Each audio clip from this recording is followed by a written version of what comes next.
Nous nous trouvons là, donc, dans la partie principale de notre société Propiano Service, je dirais le centre du réacteur. Vous verrez donc différents modèles de piano, donc les plus prestigieuses marques, Steinway et autres, Pleyel.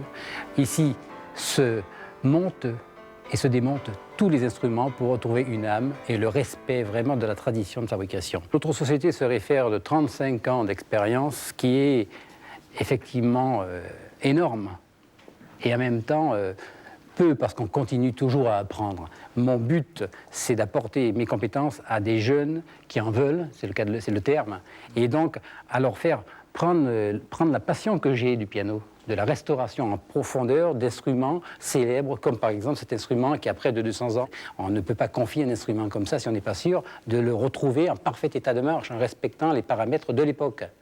Très important. Donc de là, on passe à nouveau à un piano Steinway.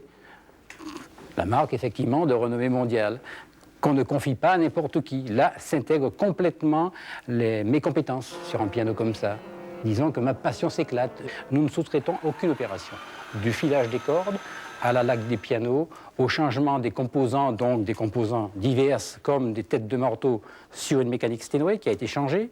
La suivante va l'être. Vous voyez bien que les feutres anciens vont être remplacés par des marteaux d'origine Steinway, ce qui est capital pour garder l'authenticité d'un produit. Cette expérience, la mienne, celle qui se traduit un peu par les gestes de cet apprenti, a été effectivement faite en plusieurs étapes. L'étape principale, à mon sens, c'est mon apprentissage aux usines Gavoira à Pleyel. C'est où le déclic s'est prononcé.